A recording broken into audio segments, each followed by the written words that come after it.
আজকের ভিডিওতে শিখব কিছু প্রশ্ন উত্তর।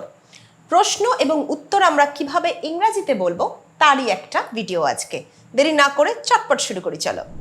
যদি তোমাকে প্রশ্ন করা হয় how are you, how are you এর মানে কেমন আছো, তুমি উত্তর দিতে পারো doing good, doing good, I am fine.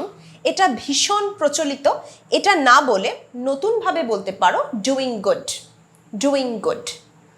তুমি এরপর সামনের জনকে প্রশ্ন করতে পারো অ্যান্ড ইউ, অ্যান্ড ইউ এটার মানে হচ্ছে আর আপনি, আমি ভালো আছি, আর আপনি অ্যান্ড ইউ। তিনি উত্তর দিতে পারেন এভাবে নাথিং নিউ, নাথিং নিউ এটার মানে হচ্ছে চলে যাচ্ছে, নতুন কিছু ব্যাপার নেই, যেমন চলছে চলছে।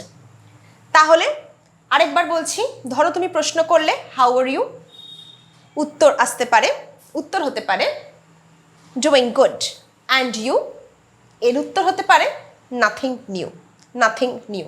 এরপর ধরো তুমি কাউকে জিজ্ঞেস করতে চাইছো যে তুমি আজকাল কি করছো, what are you doing this days, what are you doing this days.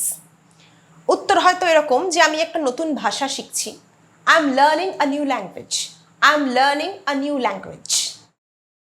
এরপর ধরো তুমি জিজ্ঞেস করছো যে তোমার বাবা কি করেন, what does your father do, what does your father do. উত্তর ধরো এরকম, উনি একজন engineer, he is an engineer, he is an engineer. তুমি ধরো কাউকে জিজ্ঞেস করছো যে মেট্রো স্টেশনটা কত দূরে, how far is the metro station, how far is the metro station. উত্তর এরকম হতে পারে যে এই পথে সোজা 100 মিটার, এই পথে সোজা 100 metre. This way go straight about 100 metres, this way go straight about 100 metres.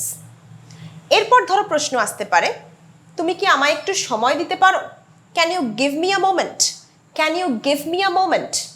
উত্তর হয়তো এরকম যে নিশ্চয়ই, সময় নাও, sure take your time, sure take your time. এবার ধরো প্রশ্ন করছো কাউকে when did you cook that, when did you cook that এটা কখন রান্না করলে। উত্তরটা এরকম যে সকালে করেছি, in the morning, in the morning. লক্ষ্য করবে যে যখন আমরা কথাবার্তা বা কনভারসেশনের মধ্যে উত্তর দিই আমরা কখনোই কিন্তু ফুল সেন্টেন্স ইউজ করি না। চলিত কথায় যখন আমরা আলাপচারিতা করতে থাকি আমরা ছোট ছোট ফ্রেজ বা ছোট সেন্টেন্স ইউজ করি। তুমি ধরো এবার কাউকে প্রশ্ন করছো যে আমার সাথে লাঞ্চে যাবে, want to join me for lunch, want to join me for lunch. এটা আমরা do you want to join me for lunch, কিন্তু আমরা চলিত ভাষায় অনেক সময় want to join me for lunch এরকমভাবে বলে থাকি। উত্তর আসতে পারে শিওর, আমরা একটা চাইনিজ রেস্টুরেন্টে যেতে পারি, যে sure we can go to a Chinese restaurant. এরপর প্রশ্ন হতে পারে যে অ্যাট হোয়াট টাইম, কোন সময়। উত্তর ভাবে হতে পারে let's meet at 1 PM, let's meet at 1 PM, চলো দুপুর 1টায় দেখা করা যাক। এরপর তুমি কাউকে জিজ্ঞেস করছো যে আপনি আমার জন্য কতক্ষণ অপেক্ষা করছেন, how long have you been waiting, how long have you been waiting. উত্তর ধরো এরকম 1 ঘন্টা মতো হবে, an hour or so, an hour অসো।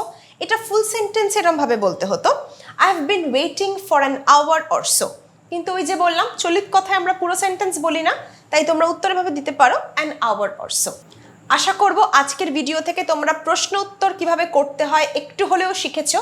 যদি ভালো লেগে থাকে অবশ্যই ভিডিওটাতে লাইক করো, বন্ধুদের সাথে যারা ইংরেজি শিখছে শেয়ার করো, আর অবশ্যই চ্যানেলটা সাবস্ক্রাইব করে সঙ্গে থেকো। দেখা হচ্ছে পরের ভিডিওয়ে।